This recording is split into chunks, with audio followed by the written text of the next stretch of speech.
जी बिस्मिल्लाहिर्रहमानिर्रहीम। अस्सलाम वालेकुम नाजरीन, this is me Umar Sharif Lagari AGN special के साथ आज फिर आपकी खिदमत में हाजिर हूँ। नाजरीन, आज का जो इंटरव्यू है, आज का जो ये मेरा प्रोग्राम है, इंतहाई इंटरेस्टिंग होने वाला है। क्योंकि अगर मेरे पिछले प्रोग्राम आपने देखे हों तो मैं ख़ास तौर पे ज़्यादातर एजुकेशनिस्ट मेरे प्रोग्राम में होते हैं, लॉयर्स होते हैं, बैरिस्टर्स होते हैं। लेकिन आज जिन शख्सियत को मैंने अपने प्रोग्राम के लिए अपने उनसे टाइम लिया है वो जनाब वन एंड ओनली सरदार दोस्त मोहम्मद खोसा साहब मेरे साथ मौजूद हैं। सरदार साहब, बहुत शुक्रिया आपका, आपने टाइम दिया। Thank you so much, I am so grateful sir. अगर मैं आपका तारुफ कराता चलूँ तो आप किसी तारुफ के मोहताज नहीं हैं सरदार साहब। सरदार साहब, आप सीएम रहे, आप जो है वो प्रोविंशियल मिनिस्टर रहे बहुत बार, और साउथ पंजाब तो नहीं, मैं कहूँगा कि पूरे पाकिस्तान में एक जब एक खोसा ट्राइब का नाम लिया जाता है तो उनमें से आप एक ऐसी शख्सियत हैं, लोगों को आपका जो एक रिमाइंडर आ जाता है कि सरदार दोस्त मोहम्मद खोसा साहब भी जो है वो पंजाब के एक सीएम थे, जो दबंग सीएम थे। सरदार साहब, स्टार्ट करेंगे गुफ्तगू का।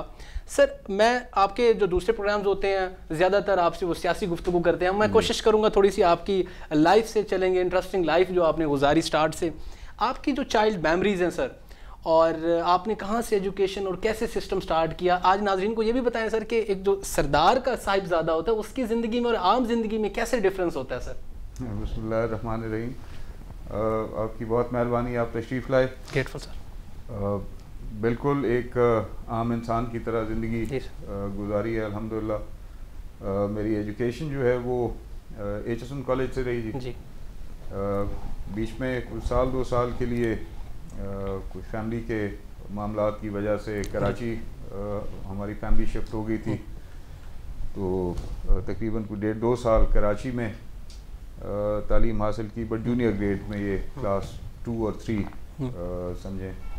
उसके बाद वापस HSN कॉलेज, वहाँ से अपना FSC किया, इंटरमीडिएट की इन प्री इंजीनियरिंग, एंड फिर ग्रेजुएशन की पंजाब यूनिवर्सिटी से। ठीक है सर, ये जो HSN का टाइम था, इसमें सर कौन सी ऐसी मेमोरी है जो आपको अब तक याद आती है? कुछ दोस्त अहबाब और कुछ ऐसे स्पोर्ट्स जो आप बड़े शौक से खेलते हो?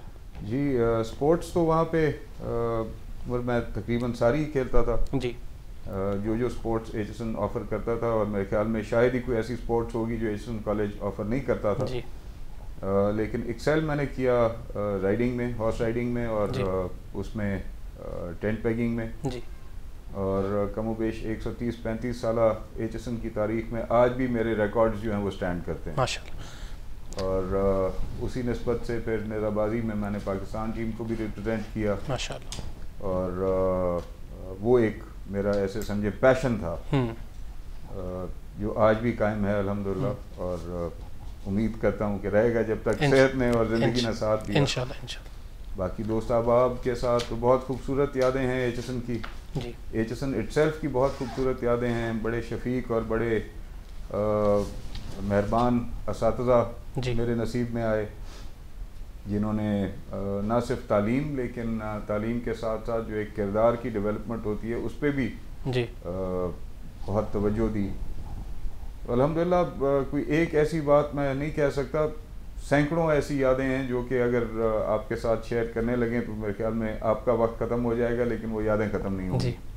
अच्छा सरदार साहब, मैं अब आपकी जो इनिशियल स्टार्ट हुआ आपकी सियासत में, वैसे तो आप एक सियासी घराने में पैदा हुए, आपका स्टार्ट तो तब से ही हो गया था, लेकिन जब आपने पहला इलेक्शन जो है वो कंटेस्ट किया 1999 में मेरे ख्याल में गालिबन, सब वो एक इंटरेस्टिंग स्टोरी इस वजह से है कि आप इलेक्ट भी हो गए, फिर आपका हलफ भी नहीं हुआ, ये ज़रा क्या स्टोरी है, ज़रा नाजरीन को काइंडली बताएं सर। जी, वालिद साहब के गवर्नर बनने के बाद उनकी नशस्त खाली हुई जी, और वहाँ पे सबसे पहले इलाके के जो दोस्त अहबाब थे, जो हल्के के दोस्त अहबाब थे, उनकी मुशावरत हुई वालिद साहब से, वहाँ पे मेरा नाम तजवीज़ किया गया जी, और फिर पार्टी की सतह के ऊपर चंद दोस्त अहबाब ने हमारे हल्के से दरख्वास्त दी थी उस वक्त पार्टी को। पार्टी ने इंटरव्यू किया और उसमें उन्होंने मुझे सेलेक्ट किया उस सीट के लिए। इलेक्शन का प्रोसेस हुआ, उसी दौरान हुकूमती सतह के ऊपर कुछ मामलात जो हैं वो ऐसे होने लग गए जहाँ पे इस्टेब्लिशमेंट के साथ मियां नवाज शरीफ साहब के हालात जो हैं वो बिगड़ गए, और बिल आखिर आपने देखा कि 12 अक्टूबर 99 को पाकिस्तान में एक मिलिट्री कू हुआ सो 12 को ही मेरा हल्फ था, 13 को सॉरी जी मेरा हल्फ होना था, और 12 को कू हो गया, उसकी वजह से हल्फ नहीं हो सका। गालिबन अगर मैं भूल नहीं रहा तो शायद 5 तारीख को या 7 तारीख को इलेक्शन हुआ था जी। उसके 5-6 दिन बाद ही पाकिस्तान में मिलिट्री कू हो गया था, जिसकी वजह से हल्फ नहीं हो सका जी। एंड ऑल्दो हल्फ नहीं हो सका, लेकिन क्योंकि इलेक्शन हुआ तो इलेक्शन कमीशन के रिकॉर्ड के मुताबिक आज भी मैं पाकिस्तान में ख़ास तौर पे पंजाब में यंगेस्ट इलेक्टेड MPA कंसिडर किया जाता है। बिल्कुल, एब्सोल्युटली। अच्छा सर, आपने जैसे बताया कि हालात ऐसे नासाज हो गए कि फिर मिलिट्री कू आ गया, मुशर्रफ का दौर आ गया, फिर मुशर्रफ का दौर मेरे ख्याल में गालिबन 2008 तक फिर ये चलता रहा। तो ये जो सिनेरियो, पॉलिटिकल सिनेरियो बिल्कुल चेंज हो गया। फिर आपने एक अपनी एज में या अपने वालिदैन से वो स्टेज भी सुनी जब एक जो भुट्टो का दौर था माशाल्लाह तब लगा, फिर अयूब खान का दौर था। आपकी जो असेसमेंट है और आपका एक्सपीरियंस क्या कहता है कि उस मिलिट्री कू में और पिछले वाले मिलिट्री कू में ऐसा क्या डिफरेंस था? क्योंकि अगर आज हम देखें तो आज भी कुछ लोग मुशर्रफ को अच्छी यादों से याद करते हैं, अच्छे उनके काम से याद करते हैं, कुछ लोग उनके जो उनको इख्तलाफ भी है। आपका पर्सनल पॉइंट ऑफ व्यू क्या है इस हवाले से? देखिए, हमें कहा तो जाता है जमहूरियत जो है वो एक बेहतरीन निज़ाम है जी, लेकिन जिस तरह की जमहूरियत पाकिस्तान को नसीब हुई है उसमें बेहतरीन तो मुझे कहीं कुछ होते नज़र नहीं आया। जो तारीख़ पढ़ी पाकिस्तान की 47 से लेके और जब तक खुद होश संभाला और प्रैक्टिकल लाइफ में आए हैं जी, ख्वाहिश और जो ब्रॉटअप था और जो एक माइंडसेट था वो तो नेचुरली एक डेमोक्रेटिक सिस्टम के हवाले से ही था जी, लेकिन उसको कभी बनते और पनपते देखा नहीं, और जिस तरह से उसको डिलीवर करना चाहिए था उस तरह से डिलीवर करते हुए उसको देखा नहीं। इसके बरक्स ये भी कहूँगा कि उसको डिलीवर करने का मौका भी नहीं दिया गया जी। कि भुट्टो साहब जब प्राइम मिनिस्टर बने उनका क्या हाल हुआ जी, उसके बाद जुनेजो साहब प्राइम मिनिस्टर बने उनका क्या हाल हुआ, फिर मोहतरमा बेनज़ीर भुट्टो शहीद साहिबा प्राइम मिनिस्टर बनी उनका क्या हाल हुआ, मियाँ नवाज शरीफ साहब 3 दफ़ा प्राइम मिनिस्टर बने उनका क्या हाल हुआ। सो डेमोक्रेसी को पनपने भी नहीं दिया गया और उसको डिलीवर करने या ना करने का मौका भी नहीं दिया गया जी। तो खाली ये ब्लेम करना कि जी डेमोक्रेसी या डेमोक्रेटिक रूलर्स ने कुछ नहीं किया, तो ये मैं समझता हूँ थोड़ी सी ज़्यादती होगी। उसके बरक्स अगर आप देखें अयूब खान का 8-9 साल दौर, याया खान का तकरीबन 3 साल दौर, 4 साल दौर, ज़ियाउल हक साहब का 10 साल दौर, मुशर्रफ साहब का तकरीबन 9-10 साल दौर। तो जब आप तवातर से देखें मिलिट्री डिक्टेटरशिप्स को तो 10-10 साल मिले हैं जी, लेकिन जो पॉलिटिकल लीडरशिप्स हैं उनको उनकी वो जो 5 साल की टर्म है वो भी पूरी नहीं करने दी गई। तो कंपैरिजन तो आप नहीं कर सकते उससे, कंपैरिजन तो आप तब करें बिल्कुल। हाँ, ये आप कंपेयर ज़रूर कर सकते हैं कि जी भुट्टो साहब से जुनेजो साहब बेहतर थे या नहीं जी, मोहतरमा से मियाँ नवाज शरीफ साहब बेहतर थे या नहीं जी। ये आप कंपैरिजन जो हैं ये ज़रूर कर सकते हैं, लेकिन मिलिट्री डिक्टेटरशिप के अदवार के साथ पॉलिटिकल अदवार का कंपैरिजन जो है वो आप नहीं कर सकते बिल्कुल। ये ज़रूर सुना कि अयूब खान साहब के दौर में जो है वो बड़ी तरक्की हुई क्योंकि उनके पास अनलिमिटेड अथॉरिटी थी और एक बड़ा लंबा टाइम था, और जो उस वक्त की मुक़्तदर क़ुव्वतें थीं दुनिया की उनको भी नज़र आ रहा था कि पाकिस्तान में एक ही शख्सियत है जिसके ज़रिए जो है वो मामलात को आगे चलाया जा सकता है, तो उनके साथ उनके मामलात चले।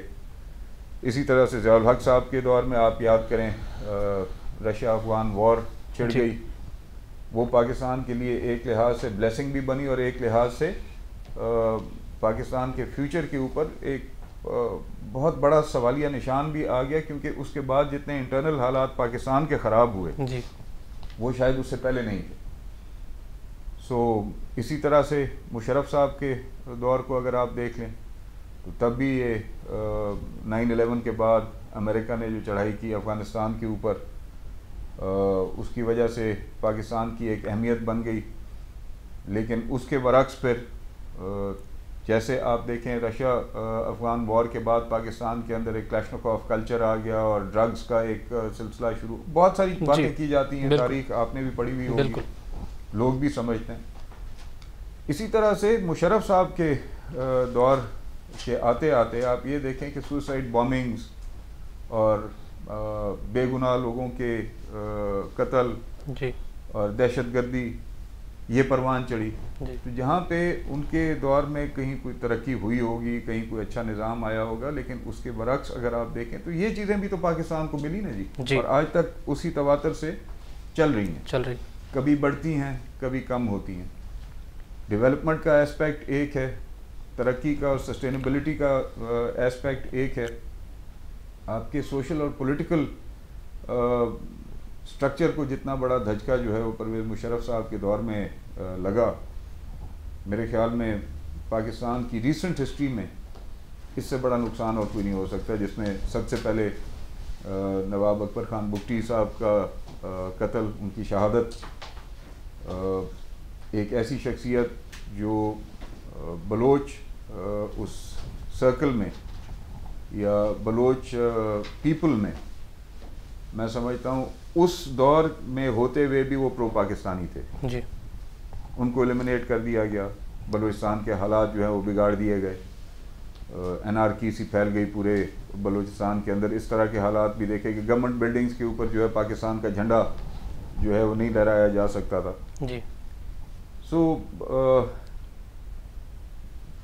बात का अगर मैं जिस निकालूँ तो वो ये है कि आप डिक्टेटरशिप को पाकिस्तान की पॉलिटिकल लीडरशिप के साथ कंपेयर नहीं कर सकते, क्योंकि उनको 8-8, 10-10 साल मिले जी, जबकि पॉलिटिकल लीडरशिप्स को जो है वो एक टर्म भी मुकम्मल करने की इजाज़त नहीं दी गई, मैं यूँ कहूँ जी। अच्छा सर, इसमें एक मैंने आपका इंटरव्यू सुना, उसमें आपने एक कहा था कि मैंने मुशर्रफ साहब से कंप्लेन की थी कि जो दो कंप्लेनें आपने की थी, एक मैं कोट कर रहा हूँ कि जो आपने मीडिया वाला काम किया है ना, ये हमारे साथ ज्यादती कर दी है। जो मीडिया की जो आपने जितना उनको अथॉरिटी मिल गई है, पावर मिल गई है, उतनी सियासतदानों की चाल नहीं है। ये चाल इससे क्या मुराद है? काइंडली सर थोड़ा इसमें थोड़ा मुझे बताइएगा। फिर मैंने उनसे शिकायत नहीं की थी जी। ये एक राउंड चला था उस वक्त जिसमें हमारी लीडरशिप, हमारी लीडरशिप से मुराद पॉलिटिकल लीडरशिप जो थी, उसकी एक ख्वाहिश थी कि जी तमाम मुस्लिम लीगी फ्रैक्शंस को जो है वो इकट्ठा किया जाए, और उसमें परवेज़ मुशर्रफ साहब का भी एक APML के नाम से एक फ्रैक्शन था। वो जो डायलॉग कमेटी थी उसमें मैं था, तो जब इनसे मुलाकात हुई तो मुझसे उन्होंने एक सवाल किया, जिस सवाल के जवाब में मैंने उनको ये कहा कि आपने सबसे बड़ी ज़्यादती ये कि नवाब अकबर ख़ान बुगटी का हवाला मैंने दिया जी, और दूसरा मैंने कहा कि ये पाकिस्तान के साथ आपकी बहुत बड़ी ज़्यादती है कि हुकूमतों की इतनी, सियासतदानों की मैंने नहीं कहा, मैं कहा हुकूमतों की इतनी चाल नहीं है, ठीक है, जितना आपने मीडिया को एक्सपैंड और फ्री हैंड दे दिया है। उस वक्त चंद चैनल थे, ज़्यादा चैनल्स नहीं थे जब परवेज़ मुशर्रफ साहब इक़्तिदार में थे, बाद में ग्रोथ हुई है जी। तब भी उन चैनल्स के मुताबिक और मीडिया की एक्सपेंशन के मुताबिक पाकिस्तान की हुकूमतों की डिलीवरेंस की चाल उतनी नहीं थी जी। अब आज भी आप देख लें, गालिबन 50-55 के करीब आपके न्यूज़ चैनल्स हैं जी। अब 50-55 न्यूज़ चैनल्स के ऊपर बैक वक्त पाकिस्तान के 50-55 डिफरेंट इशूज़ जो हैं वो दिखाए और बताए जा रहे होते हैं। इतनी पाकिस्तान की हुकूमत की चाल अल्लाह करे बन जाए, मीडिया हेल्प करे पाकिस्तान की सियासी लीडरशिप को उस सतह पे पहुंचने पे जहाँ पे कि वो मीडिया की पेस के साथ अपनी पेस को मिला सकें, लेकिन इस वक्त तक वो नहीं। सर इसमें अब एक लेटेस्ट डेवलपमेंट जो हुई है उस पर मैं आपका पॉइंट ऑफ व्यू जानना चाह रहा हूँ। एक तो आपने मुशर्रफ साहब से एक वो जो बात की थी कि इस हवाले से जो आपने गुफ्तगू की, अब जो पीका ऑर्डिनेंस अभी जिसका बिल पास हुआ है, इसमें सर जो 3 साल की सज़ा जो गलत न्यूज़ देगा, तो फिर क्या मेरे ख्याल में वो आपकी बात सर अब सुनी गई है कि पीका ऑर्डिनेंस आ गया, फिर वो बाउंड करने की कोशिश एक मीडिया को, इसमें आपका क्या पॉइंट ऑफ व्यू है सर? मैं बड़ा क्लियर हूँ जी इस हवाले से जी। देखें, जर्नलिज्म का मकसद, जब मैंने जर्नलिज्म पढ़ी जी, उसमें एक सवाल आया कि डिस्क्राइब येलो जर्नलिज्म जी। What is yellow journalism? जो बातें हकीकत पर मबनी ना हो, ठीक है, जो बातें दरोगोई से की जाएं, इल्ज़ाम तराशी वगैरह, प्रोपेगेंडा ETC, वो आप उसको जिस जिस ज़ुमरे में ले जाएं जी। And then there is responsible journalism जी। तो जब आप रिस्पॉन्सिबल जर्नलिज्म करेंगे, जब आप हक़ाइक़ पर मबनी जो है वो ख़बरें और हालात जो हैं पब्लिक तक, अवाम उन्नास तक पहुँचाएँगे, उसमें चाहे कोई बात सच्ची हो जी, मीठी हो या कड़वी हो जी, वो फिर बर्दाश्त करनी चाहिए। जी, किसी तंजीम के ऊपर भी अगर वो रिस्पॉन्सिबली अपना किरदार अदा करिए, उसके ऊपर पाबंदी लगाना मैं समझता हूँ बड़ी जाती है। लेकिन उसकी दूसरी तरफ रिस्पॉन्सिबिलिटी भी इदारों को फिर जो मीडिया के इदारे हैं या तंजीमें हैं उनको रिस्पॉन्सिबिलिटी भी लेनी चाहिए कि सही को सही और गलत को गलत बताएं। जी। मैं समझता हूँ कि इसमें हुकूमत ने, अगर ये हुकूमत का काम है, क्योंकि फ्रंट पे तो हुकूमत ही है जी, अब हुकूमत कौन चला रहा है और अमूरे हुकूमत कौन चला रहा है ये तो जी मेरे ख्याल में आज पाकिस्तान का बच्चा बच्चा जो है वो जानता है, मैं कहूँ भी जानता है ना कहूँ भी जानता है। बिल्कुल।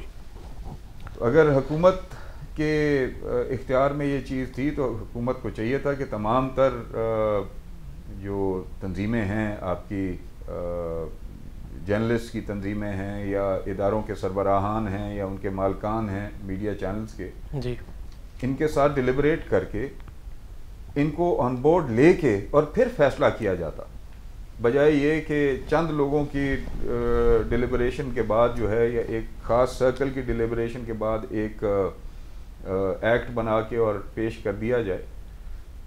ये यकीनी बात है कि you can not have 100% agreement on anything जी, लेकिन अगर मेजॉरिटी का फैसला हो जाता है हुकूमत की डिलिबरेशन के बाद कि जी इस तरह का एक्ट या इससे मिलता जुलता या कुछ इसमें बेहतरी ला के एक एक्ट बनाया जाए, तो मेरे ख्याल में वो शायद बेहतर होता दोनों साइड्स के लिए जी।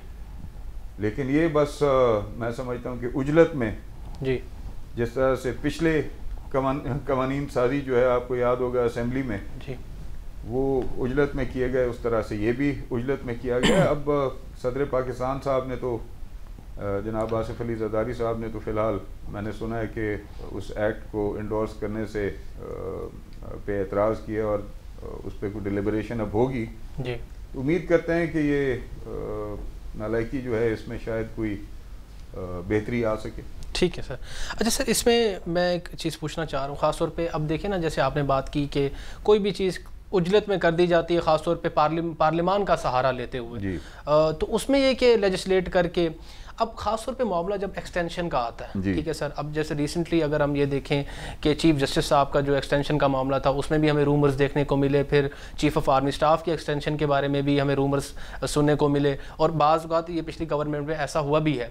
तो जब आप ख़ास तौर पे जब CM थे या अब आपके वालिद साहब सरदार साहब जो हैं वो भी सियासत को बड़े टाइम से देखते आ रहे हैं, ये एक्सटेंशन वाला एक नया जो एलिमेंट है सर, ये कहाँ से आ गया? नया एलिमेंट तो नहीं है जी, ये तो एक मजाक भी है कि I president of Pakistan general Mohammad Zia-ul Haq give extension to the army chief of Pakistan general Mohammad Zia-ul Haq for a period of this and this year. तो ये तो होता है, इस तरह के मजाक तो होते रहे ना पहले भी जी। और अनफॉर्चुनेटली जी, अगर सियासी लीडरशिप को, फिर मैं वही बात करूँगा कि ज़मीन पे अपनी गिरफ्त जो है उसको मजबूत करने देने का मौका दिया जाता जी, शायद ये एक्सटेंशंस का जो सिलसिला यहाँ पे शुरू हुआ है पाकिस्तान में, आज से नहीं अरसा दराज से ये ना होता। और सिर्फ अफवाज पाकिस्तान के हवाले से मैं बात नहीं कर रहा जी, ये एक्सटेंशंस इदारों के सरबराहान को भी दी गई हैं, बिल्कुल, जुडिशरी के सरबराहान को भी दी गई हैं जी, ब्यूरोक्रेसी में भी दी गई हैं। इनफैक्ट अगर आप इसको देखें, दूसरी निगाह से देखें, तो आप एक नहीं दो नहीं, क्योंकि पीछे जो एक सीढ़ी होती है जी, उस पर भी तो लोग बैठे होते हैं ना, जो एस्पायरेंट्स होते हैं कि जी कभी हम अपने हार्ड वर्क और अपनी मेहनत और अपने करियर की एपिटोम पे पहुंचेंगे मेहनत के नतीजे में, और हमें फ़िलानी जगह जो है वो नसीब होगी जी। तो आप एक दो की नहीं, आप पूरी चेन को डिस्टर्ब करते हैं जी, और पूरी चेन का, पूरे निज़ाम का नुकसान होता है किसी एक शख्स को 1 साल 2 साल या 3 साल की एक्सटेंशन देके। हाँ, इस तरह के हालात हों जहाँ पे पाकिस्तान के अंदरूनी और बैरूनी हालात जो है वो इंतहाई ख़तरात का सामना कर रहे हों जी, तो उसमें अगर कोई एक्सट्रीम पे जाके कोई इस तरह का फैसला करना पड़े वो चलो कंसिडर किया जाता है for a short period of time जी, ये नहीं फॉर अ फुल टर्म जी, कि आप एक टर्म अगले को दे दें। उस वक्त को गुजारने के लिए अगर किसी एक्सटेंशन की ज़रूरत हो तो वो तो शायद उसको किसी हद तक आप जायज़ कह सकते हैं जी। लेकिन ये तो सर इसमें मैं एक चीज़ ये भी ऐड भी करना चाह रहा हूँ, शायद मे भी आप इस पे एग्री करें कि ये अलमिया भी तो है ना सर, एक्सटेंशन सिर्फ जो सिलेक्टेड लोग हैं जो जैसे आपने क्या ब्यूरोक्रेट्स हैं या टेक्नोक्रेट्स हैं उनको इन चीज़ों से फैसिलिटेट किया जाता है, जो जिसका असल जेन्युइन हक है, जो आवाम का वोट लेके ऐवान में आता है, मेरे ख्याल में उनको तो कभी एक्सटेंशन नहीं मिली। उनको एक्सटेंशन नहीं, उनको तो मुद्दत ही पूरी नहीं करने दी। मुद्दत पूरी नहीं होती। अच्छा सर मैं अब बढ़ूंगा आपके वो उस जो आपका जो लाइफ का मूवमेंट था जब आप सीएम बने। अच्छा इसमें एक परसेप्शन ये भी कुछ ऑडियंस में देखने को मिलता है कि सरदार साहब को जो है, सरदार दोस्त मोहम्मद खोसर साहब को हादसाती तौर पर जो है वो सीएम बनाया गया, और ये कि पीएमएल नून भी ये खुद नहीं चाहती थी, क्योंकि वो ये चाहती थी कि हमें ऐसा एतमाद वाला बंदा मिल जाए जिससे ये है कि हम जब भी चाहें अपनी सीट वापस ले लें। इसमें कितनी सदाकत है? जब आपको ये पैगाम पहुंचा कि आपको सीएम बना रहे हैं तो आपको क्या पैगाम दिया गया सर? जी नहीं, ये परसेप्शन हो सकता है, मैं समझता हूँ, लेकिन हकीकत नहीं है जी। हकीकत ये है कि मियाँ शहबाज शरीफ साहब उस वक्त असेंबली में नहीं थे। ठीक है सर। वो डिस्क्वालीफाइड थे और उनका वो केस जो है अगेंस्ट डिस्क्वालिफिकेशन उस वक्त सब जुडिस था जी। इलेक्शंस हो गए जी। इलेक्शंस होने के बाद वो फैसला उनके हक में हुआ, और फिर आपको याद होगा कि 2008 में ज़िमनी इंतखाबात हुए जहाँ पे वो 2 या 3 सीटों से इलेक्शन लड़े, कामयाब हुए, और जब वो कामयाब होके आ गए जी, तो जो एतमाद उन्होंने मुझ पे किया था उसी एतमाद के तकाजे में जी, जैसे ही उन्होंने तकाजा किया चीफ मिनिस्ट्री के ओहदे पे आने का, मैंने मुस्ताफ़ी हो के और उनकी अमानत जो है उनके हवाले कर दी जी। इसमें ये परसेप्शन हो सकती है, हकायक नहीं है जी। अच्छा 2 या 3 लोगों के ऊपर बहस हुई थी जी, उनके नाम के ऊपर गौर किया गया था, जिसमें से राना मोहम्मद इकबाल साहब जो स्पीकर बने उस वक्त, ठीक है, मेरा नाम था, और एक तीसरा नाम था। ये भी एक बड़ी मज़ाक़ा खेज़ कहानी है, इसको फिर किसी वक्त, मैंने पहले भी कई दफ़ा टीवी के ऊपर इस पर बात की है, लेकिन वो बात करेंगे जी जी। लेकिन सीरियसली जो नाम 2 कंसिडर किए जा रहे थे, एक राना मोहम्मद इकबाल साहब का था और एक मेरा था जी। मियाँ नवाज शरीफ की तरफ से दावत दी गई हमें, मुझे वालिद साहब को बुलाया गया, जहाँ पे चौधरी निसार साहब, मियाँ शहबाज साहब, परवेज़ रशीद साहब, सईद मेहदी साहब तशरीफ़ फरमा थे उस लंच पे जी। और बड़ा कॉर्डियल सी डिस्कशन हुई, पॉलिटिकल भी, नॉन पॉलिटिकल भी, और खाने के बाद ये कहा गया कि दोस्त मोहम्मद खान सारों ने ये फैसला किया कि पंजाब की चीफ मिनिस्ट्री की पग जो है वो आपके सर पे होगी, and that is how it was. ठीक है। अच्छा सर इसमें आप 3 महीने सीएम रहे सर जी? 3 महीने। अच्छा 3 महीने में सर डीजी खान, मैं ख़ास तौर पे बात कर रहा हूँ क्योंकि हमारा जो आपका इलाका है वो डीजी खान है सर जी। अब बात अगर फ्यूडलिस्टिक सिस्टम की बात की जाए ख़ास तौर पे, तो ये रहा है कि डीजी खान तो मेरे ख्याल में वो इलाका है जहाँ पे आप सीएम रहे, वहाँ पे जनाब सदर फ़ारूक लगारी साहब भी हैं रहे, वहाँ पे गवर्नर सरदार जुल्फ़िकार खान खोसा साहब रहे, मिनिस्टर्स भी रहे। अब जो रिसेंट अभी जो देखें लास्ट गवर्नमेंट में उस्मान बुज़दार साहब सीएम रहे, और अगर एज़ कम्पेयर टू हम देखें मुल्तान को सर, और यूसुफ रज़न गिरानी साहब का दौर देखें तो आज अगर मुल्तान में देखें तो इतनी चेंजेस हमें, इतनी डेवलपमेंट देखने को मिलती है, और डीजी खान में डेवलपमेंट उस सतह पे नहीं हो सकी, इसकी क्या वजह है सर? डेरा गाजी खान यकीनन आप जानते भी हैं और समझते भी हैं जी। आप 2008 से पहले का डीजी खान और 2008 के बाद का डीजी खान ज़रा तस्वुर में लाएं जी, ज़मीन आसमान का फ़र्क आया जी। पूरी आपकी जो सिटी की जो जियोग्राफी थी वो तब्दील हो गई जी। शायद ही कोई ऐसी सहूलत थी जी जिसके ख्वाहिशमंद थे डेरा गाजी खान की आवाम जो उनको न मिली हो जी। साफ पानी, पीने का पानी, सीवरेज का निज़ाम जी, carpeted, dual carpeted roads, medical college, Ghazi university, upgradation of schools, health units जी, यानी कोई ऐसा शोबा नहीं था। पर ज़ाहिर बात है 3 महीने में नहीं हो सकता था। उस 3 महीने में हमने ये तमाम प्लानिंग्स करके उनको अगले 5 सालों में एग्जीक्यूट करके मुकम्मल कराया जी। वाहिद डिवीज़न था डेरा गाजी खान जहाँ पे मेडिकल कॉलेज और यूनिवर्सिटी नहीं थी जी, जो मैंने दी अल्लाह की करम नवाजी से जी। अफसोस की बात यह है कि तसव्वुर ये किया जाता है कि जहाँ पे तरक्की होती है फिर उस तरक्की में इजाफा होता है जी, यानी बेहतरी आती है जी। मेरे नुमाइंदा न रहने के बाद यानी 2013 के बाद से लेके आज तक आप डेरा गाजी खान के उन 5 साल दौर को देख लें और उस 5 साल दौर के बाद जो तबाही डेरा गाजी खान की हुई है आज आप जाके उसको देख लें। मैं तो बड़ा दिल में कम अज़ कम मेरी उनके साथ ज़ाती एक वाबस्तगी या ताल्लुक़दारी तो ज़रूर रही है उस्मान खान बुज़दार के साथ।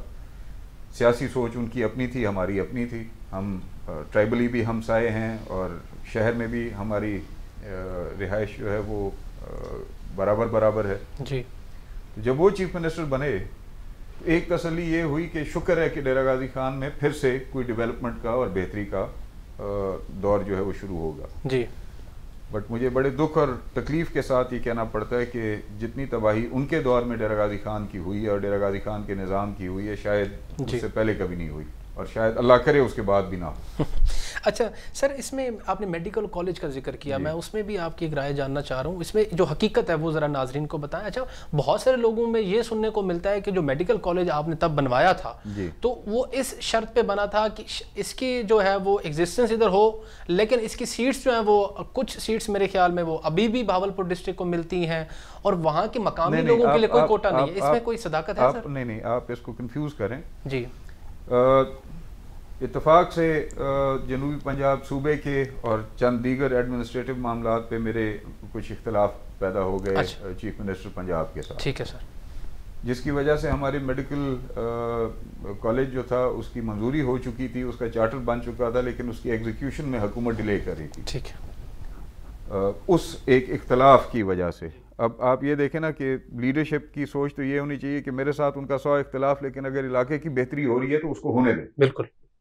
उन्होंने उस इलाके की बेहतरी के अंदर जो है वो रुकावटें डालनी शुरू कर दी, जिसके बाद मुझे मजबूरन जो है रिमाइंडर्स देने के बार बार रिमाइंडर्स देने के बावजूद नहीं हो रहा था। तो फिर मैंने फ्लोर ऑफ द हाउस पे जी एज एन MPA खड़े होके और ये मुतालबा किया कि उसकी क्लासेस फौरी शुरू कराई जाएं ताकि ये मंसूबा ख़त्म ना कर दिया जी। क्योंकि फ्लड्स भी आ गए थे, आपको याद होगा, और तमाम तर जो उस वक्त गवर्नमेंट के फंड्स थे जी वो फ्लड्स के बाद फिर रिहेबिलिटेशन की तरफ जो है वो डाइवर्ट कर दिए गए थे। तो मुझे खदशा इस चीज़ का था कि ये ना हो कि हमारा ये मंसूबा ज़ाया हो जाए उस इख्तलाफ की बायस या दीगर मामलात के बायस। तो मैंने ये मुतालबा किया कि जिनकी क्लासेस फौरी शुरू कराई जाएं ताकि ये इंस्टीट्यूशन जो है वो जम जाए जी। तो उस पर फिर मैंने ये तजवीज़ दी थी कि हमारा करीब तरीन मुल्तान है या बहावलपुर है, निश्तर है या बहावल विक्टोरिया मेडिकल कॉलेज है जी बहावलपुर। तो इन दोनों में से किसी एक मेडिकल कॉलेज में हमारी जो एलोकेटेड सीट्स हैं उन पे सेशन शुरू करा दिया जाए। ठीक है। तो इस तरह से तकरीबन 6 या 7 महीने ता वक्त के यहाँ पे फैसिलिटीज जो हैं वो कंप्लीट हुई। ठीक है। हमारे पहले साल की क्लासेस जो हैं वो वहाँ पे बहावल विक्टोरिया मेडिकल कॉलेज में लगी थी, उसके बाद फिर वापस डेरा गाजी खान शिफ्ट हो गई। ठीक सर। अच्छा सर, इसमें अब आप ये आपका CM का दौरानिया आ गया, उसके बाद फिर आपको प्रोविंशियल मिनिस्टर बनाया गया डिफरेंट डिपार्टमेंट्स का। अब उसमें उस वक्त की जो न्यूज़ हम देखने को मिलती है आज भी अगर देखा जाए तो कहते थे जो सरदार साहब हैं ख़ास तौर पे इंटरेस्टेड नहीं होते थे कैबिनेट के मीटिंग्स में या दूसरे मामलात भी आप पे जो तनकीद क्रिटिक्स करते हैं। आप वो क्या समझते हैं, क्या आपके जो वो फैसला था मिनिस्ट्री लेना और उस वक्त नून लीग के साथ रहना, क्या इस चीज़ पे कोई आज तक आपको कोई रिग्रेट है इस हवाले से सर? नहीं, रिग्रेट नहीं है जी। रिग्रेट ये ज़रूर है कि मैं नहीं चाहता था मिनिस्ट्री लेना चीफ मिनिस्ट्री के बाद जी। ऑल्दो वो एक अमानत थी और किसी न किसी दिन तो मैंने लौटानी थी जी लीडरशिप को जी। लेकिन मियां नवाज शरीफ के इसरार के ऊपर जी, क्योंकि उनका तब भी और आज भी उनका अज़हद एहतराम है जी। उस वक्त उन्होंने खुद शहबाज साहब ने मुझे कहा, मैंने इनकार किया। मेरे वालिद साहब ने मुझे कहा, मैं कहा जी मुझे सीखने का मौका दें, मैं मिनिस्ट्री लेके और कुछ सीख नहीं सकूंगा। ठीक।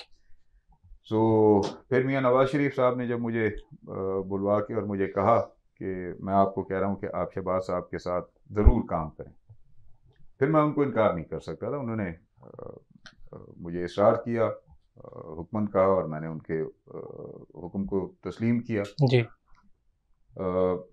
मैंने जितना अरसा मिनिस्ट्री की जी आज़ादाना तौर पे की, उसमें मैं इंटरफेरेंस जो है किसी भी सतह पे वो बर्दाश्त नहीं करता था।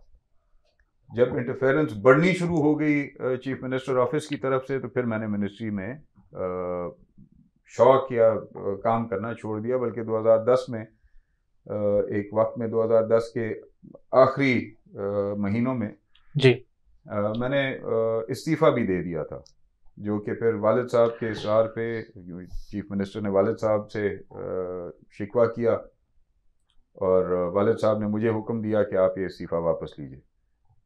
मैंने इस्तीफ़ा तो वापस ले लिया, लेकिन उसके बाद मैंने किसी भी मिनिस्ट्री में चंद माह के लिए उसके बाद मैंने किसी भी मिनिस्ट्री में एक्टिवली काम नहीं किया। फिर अल्टीमेटली मैंने 2011 में मुस्ताफ़ी हो गया मैं मिनिस्ट्री से। उसके बाद फिर मैं एज एन MPA ही रहा।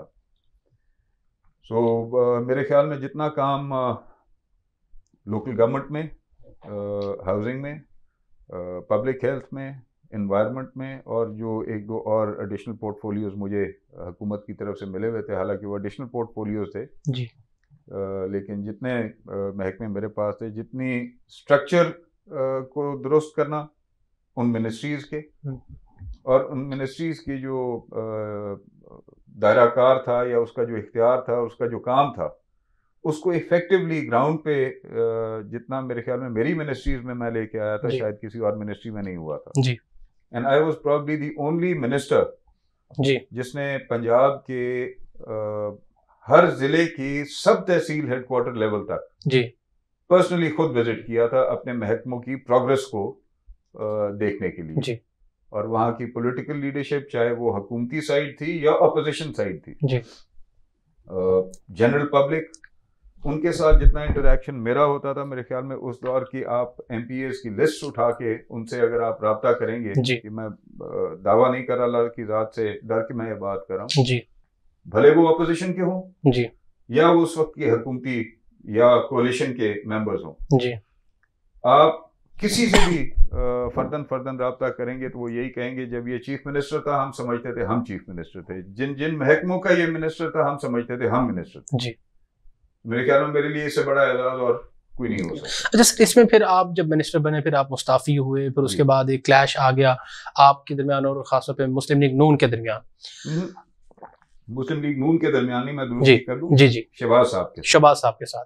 सर, उसकी ऐसी क्या वजह थी? क्या आप जैसे शहबाज साहब का नाम ले रहे हैं, क्या नवाज शरीफ साहब ने फिर रिकॉन्साइल करने की कोई कोशिश ना की थी? फिर उसमें आपका क्या सर वो आंसर था? क्या आप मौके पे स्टैंड रहे सर? नहीं, जब उन्होंने रिकंसिलिएशन की कोशिश की जी, वो क्योंकि पार्टी के उस वक्त हमारे लीडर थे और उनका मैं आपसे पहले भी कहा, तब भी एहतराम था, आज भी एहतराम जी। जब उन्होंने इस मामले को रफा दफा करने की ख्वाहिश का इजहार किया, तो हमने बिल्कुल उस पर आमादगी का इजहार किया जी। जो हमारे शिकवे थे हमने उनके सामने रखे जी। जो उनकी बातें थी हमने कहा कि आप वो सुने, अगर हमारे जिम्मे कोई कसूर बनता है जी तो हर तरह की सजा जो है वो उठाने और भुगतने के लिए तैयार होंगे, ठीक है, वरना जिसके जिम्मे बनता है वो अपनी सजा भुगते। बिल्कुल। अब जाहिर बात है, एक तरफ भाई था और एक तरफ पार्टी का एक फर्द था जी, उधर भाई की पास रखनी थी ना जी, हमारी क्या उसमें वैल्यू बननी थी उस लिहाज से। हालांकि हम बहुत इस चीज पे कॉन्फिडेंट थे जी कि मुस्लिम लीग पे जो मुश्किल तरीन साल थे जी पॉलिटिकल हिस्ट्री में, अगर आप देख लें मियां नवाज शरीफ के टेक ओवर, मुस्लिम लीग को टेक ओवर करने के बाद से लेके और हमारे 2013 के दौर तक जी, जो ये 8-9 साल परवेज मुशर्रफ साहब के मुश्किल तरीन दौर था मुस्लिम लीग के ऊपर, उस वक्त मुस्लिम लीग का झंडा मेरे वालिद ने और हमने उनकी क़यादत में उठाए रखा, ठीक है जी, उसको जिंदा किए रखा, इस हद तक जिंदा किए रखा कि पाकिस्तान के 4 सूबों में एक वाहिद पंजाब था जहां पे मुस्लिम लीग की हुकूमत बनी थी जी, सूबे तो और भी 3 थे जी, तो हमारी तो बड़ी डीप वाबस्तगी थी जी, लेकिन इनके रवैयों की वजह से या इनके शहबाज साहब के बाज आमाल की वजह से उनके साथ चलना हमारे लिए कम से कम बहुत मुश्किल हो गया था जी। अच्छा सर, इसमें ये बताएं कि फिर आप 13 का इलेक्शन जो आजाद लड़े सर जी, फिर उसके बाद 18 का भी 13 का इलेक्शन मैंने लड़ा जी, नहीं लड़े आप, स्टैंड नहीं किया, फिर 18 का आपने आजाद स्टैंड किया सर, आजाद स्टैंड, उसमें आपको सर उसमें आपके रिजल्ट जो है वो आपके हक में नहीं आए?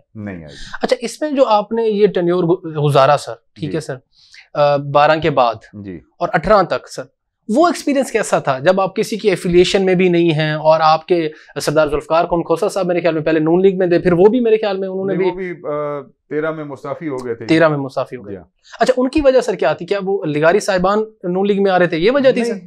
ये वजह बाद में बनी जी। अच्छा सर, हुकूमत से हुकूमती ओहदे से मुस्ताफी जो है वो सरदार साहब 2012 और 2013 के दरमियान हो गए थे। ठीक है। उस वक्त तक इनकी शहबाज साहब की बातचीत जो है बजरिया डॉक्टर तौकीर शाह जो है वो लगारी साहिबान के साथ जी शुरू हो चुकी थी जी, और हमें इन चीज़ों का, जाहिर बात है पाकिस्तान के माहौल में कोई चीज़ और ख़ास तौर पे सियासी माहौल के अंदर कोई चीज़ छुपती नहीं है, बिल्कुल हमें इन चीज़ों का अंदाज़ा हो चुका था पहले से ही कि ये डायलॉग्स इनके पसे पर्दा जो हैं वो शुरू हो चुके हैं जी, और जिनकी वजह से हमने जेलें भुगताई जी, जिनके लिए हमने जेलें भुगताई जिनकी वजह से हमने जेलें भुगताई, उनके साथ जब हमारी पार्टी लीडरशिप ने बातचीत पॉलिटिकल डायलॉग शुरू कर दिया तो फिर हमारा जारी बात है उधर होना बनता नहीं था। सर, इसमें मैं एक चीज ऐड करना चाह रहा हूँ कि आप जब 18 का इलेक्शन आपने स्टैंड किया, हाँ, ये 18 के इलेक्शन का भी बीच में आपका एक सवाल था, जी जी, पहलू था सवाल का, जी जी, मैं समझता हूँ 2013 के बाद से जी 2013 तक मैं ये कह सकता हूँ कि 50% इलेक्शन था और 50% शायद नहीं होगा, या 60% इलेक्शन था और 40% नहीं होगा। ठीक है। 2018 का इलेक्शन कंप्लीटली इलेक्शन नहीं था और 2023 का इलेक्शन उसकी भी एक एडवांस स्टोरी थी, यानी 18 वाले इलेक्शन को आप रिवर्सल में ले आए कि जो उस वक्त पीटीआई की खातिर जी बाकी सियासी जमातों के साथ किया गया जी, वो 2023 में बाकी सियासी जमातों के लिए पीटीआई के साथ किया गया। तो ये सियासत तो नहीं है ना जी। जी बिल्कुल। अच्छा सर, इलेक्शन है जी बिल्कुल, ये मैं सियासत में सर, ये अभी अगले चंक में हम आते हैं सर, ये जो अभी रिसेंट इलेक्शंस हुए हैं, मैं मुझे सर ये बताएं, फिर आपने मूव किया पीपल्स पार्टी में सर जी, पीपल्स पार्टी का जो आज आपने मूव किया, वो आप उस डिसीजन को अब टिल टुडे कैसा समझते हैं कि आपने सही फैसला किया सर? जी मेरा बिल्कुल सही फैसला है। जरदारी साहब के साथ कैसे ताल्लुकात हैं सर? बहुत एहतराम का और बहुत प्यार का ताल्लुक है उनके साथ, था और है जी। और बिलावल साहब सर? बिलावल साहब हमारे एक उभरते हुए सितारा हैं अल्हम्दुलिल्लाह। फ्यूचर में सर क्या देख रहे हैं पीपल्स पार्टी का? फ्यूचर में पीपल्स पार्टी का जरूर देख रहा हूँ, मिनिस्टर प्राइम मिनिस्टर बनता देख रहे हैं बिलावल साहब को? मेरे ख्याल में इसमें कोई शक नहीं है, अल्लाह की तरफ से। और वो जो लेगेसी है भुट्टो साहब की वो कंटिन्यू होगी सर? यकीनन होगी इंशाल्लाह। अच्छा सर, पंजाब में क्या वजह है सर पीपल्स पार्टी का रुझान जो है वो कम है, इसमें आप क्या आप क्या काविशें करने की उम्मीदें हैं आपको? आप मुझसे ये सवाल जी आपसे सर, क्योंकि सर पंजाब में एक अच्छा खासा असर और रसूख है, खासतौर पे साउथ पंजाब के हवाले से, तो आप फ्यूचर में कुछ कॉम्प्रोमाइजेस हैं जी, ये शायद मेरी बात कहीं अच्छी लगे या ना लगे जी, लेकिन कोई भी सियासी जमात या सियासी लीडरशिप उस वक्त तक कामयाब नहीं हो सकती जब तक वो उस इलाके के अवाम के अंदर ना हो जी। और ये 2023 के इलेक्शन से पहले जो एक अनफॉर्चुनेट सा कॉम्प्रोमाइज हुआ जी, और उसके बाद जो उस कॉम्प्रोमाइज का फॉलो अप है जी, उसकी वजह से जब तक पाकिस्तान पीपल्स पार्टी की लीडरशिप अवाम में नहीं आएगी जी, तब तक उस सूबे की, उस इलाके की आवाम उसको सपोर्ट कैसे करेगी? बिल्कुल। ये पाकिस्तान पीपल्स पार्टी की लीडरशिप को फैसला करना पड़ेगा। हुकूमत अपनी जगह पे, हुकूमती अमूर अपनी जगह पे, हुकूमती हालात अपनी जगह पे, सियासी हालात अपनी जगह पे। ठीक है। अगर सिंध की हद तक ही मुतमईन है तो फिर ठीक है जी। अगर बाकी पाकिस्तान में भी पार्टी की मौजूदगी और पार्टी की ग्रोथ चाहिए जी, जबकि पाकिस्तान का जो फैसला कुन सूबा है, जो पाकिस्तान की मरकजी सियासत में फैसला करने की हैसियत रखता है, वो पंजाब है जी।